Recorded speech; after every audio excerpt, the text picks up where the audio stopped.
আগামীকাল রংপুর কি ম্যাচটা ছেড়ে দিছে? না হলে এমন ব্যাটিং করবে কেন? আমাদের ওপেনাররা তো বল একদম এমনভাবে খেলে গেল যেন দায়সারা ক্রিকেটার।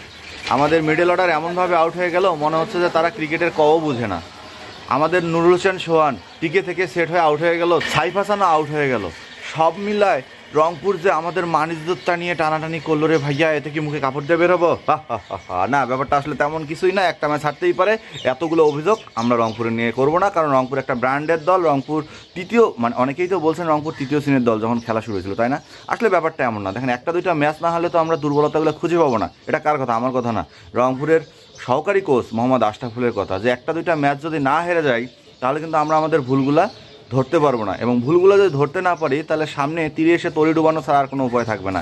তো যাই হোক, রংপুর যেটাই করুক যাই করুক, একটা ম্যাচ হেরে গেছে, এটা নিয়ে নিরাশ হওয়ার রংপুরবাসীর কোনো কারণ নাই। আমরা অলরেডি সেকেন্ড পর্বে কোয়ালিফাই করে গেছি এবং নেক্সট সেমিফাইনাল এবং ফাইনালের অপেক্ষায় আমাদের থাকতে হবে, এবং তার আগে আমার মনে হয় একটু বাস্তবতার সম্মুখীন হওয়া দরকার ছিল, এবং সেই বাস্তবতার সম্মুখীনই কিন্তু সোহানরা হয়েছে। যে একটা সেট দল থেকে শুরু করে একটা সেট দলের খেলোয়াড়রা যদি পারফরমেন্স না করে, হঠাৎ করে যদি ডাউন মারে তাহলে কী অবস্থা হতে পারে, এবং সেই ডাউন মারা থেকে শুরু করে হ্যাঁ ওপেনিং প্লেয়ার, মিডল অর্ডার এবং লোয়ার মিডল অর্ডার কোনোটাই যখন ক্লিক করে নাই, তারপরও রংপুরের যে ব্যাটিংটা কিন্তু খারাপ হয় না। অনেকেই হয়তো রংপুর হারাতে উদযাপন করতেই পারেন। আমাদের বিশেষ কয়েকজন ভাই আছে আমার, যেমন বিনোদন ভাই, কাপি ভাই, রংপুর হারাতে খুব উদযাপন করতেছে, বলতেছে অবশেষে রংপুর ধরা পড়েছে রে ভাইয়া।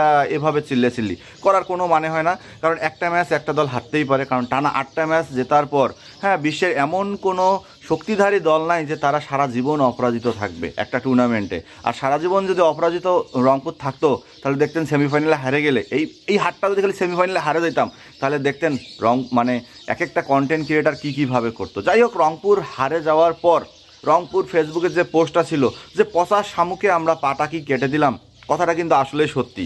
রাজশাহী দল নিয়ে যে নাটক হচ্ছে, আরে ভাইয়া রাজশাহী দলের মালিক তো বন্দি, রাজশাহী দলের মালিক বন্দি হোটেলে, আর সেই হোটেলে বন্দি থেকে তিনি পরে প্লেয়ারদের মুখে কেক তুলে দিচ্ছিল। এখন কথা হচ্ছে রাজশাহী দলের মালিকানা থাকবে কিনা। রাজশাহী দলের মালিকানাটাও হাতছাড়া হয়ে যাচ্ছে, সেখানে মালিকানা বিসিবির হাতে চলে যাচ্ছে। বিসিবি রবিবার থেকে একটা প্রশাসক নিয়োগ দিবে রাজশাহী টিমে।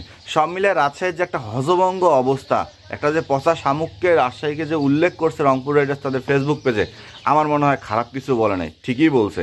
টাকা নাই ভাইয়া, আপনারা বিপিএলে আসছেন কেন? একটা দল কিনতে গেলে যত কোটি টাকার দরকার হয়, এত কোটি টাকা না দিয়ে আপনারা ভুয়া ভাউচার দিয়ে দিচ্ছেন, আর সেটা নিয়ে আপনারা বসে আছেন। ভুয়া ভাউচারের কোনো বেল নাই, সেই ভুয়া ভাউচার দিয়ে আপনারা একটা বিপিএলের মতো টুর্নামেন্ট খেলতেছেন যেখানে বাংলাদেশের ন্যাশনাল ক্রিকেটাররা পেমেন্ট পাচ্ছে না। একই তো বিদেশি ক্রিকেটাররা আসে না, তার উপর যদি পেমেন্টের একটা ধরিমরি হয়ে যায় তাহলে ব্যাপারটা কোথায় গিয়ে যায়। তারপর আমি রায়ান বুলসকে একটা ধন্যবাদ তো দিতেই চাবো ভাইয়া, কারণ সংবাদ সম্মেলনে তাকে যখন পেমেন্ট নিয়ে প্রশ্ন করা হয়েছে তিনি ডিরেক্ট বলছে, আমি এখানে ক্রিকেট খেলতে আসছি, টাকা নিতে আসি নাই, টাকার জন্য আমার এজেন্ট আছে, আমার এজেন্টরা বুঝবে কীভাবে টাকা নিতে হয়। এই জন্য তাকে স্পেশাল ধন্যবাদ, কারণ ইমরান তাহিরের মতো তিনি বক্তব্যটা দেয় নাই যে টাকা পাই নাই, টাকা ছাড়া খেলবো না, টাকা না দিয়ে তারা কি করবে না করবে হ্যান ত্যান।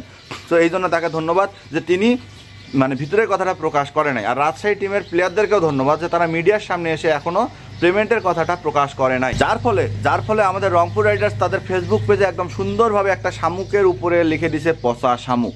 আর এই পচা শামুকটাই হচ্ছে রাজশাহী, যেখানে এসে আমাদের রংপুর রাইডার্স পা কেটে ফেললো, এবং পা কাটার পর আমার মনে হয় রংপুর রাইডার্স খুব ভালোভাবে হুঁশে ফিরবে যে একটু সতর্ক না হলে টেকা মুশকিল আছে। কারণ প্রতিটা দল কখন ক্রিকেট অনিশ্চয়তার খেলা, এটা রংপুরকে অবশ্যই মনে করার জন্য রাজশাহীকে থ্যাঙ্কস।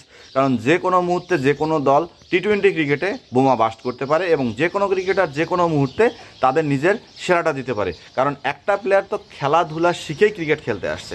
সব মিলায় রংপুর হারছে, কোনো টেনশন করে না, নেক্সট ম্যাচে ঘুরে দাঁড়াবো।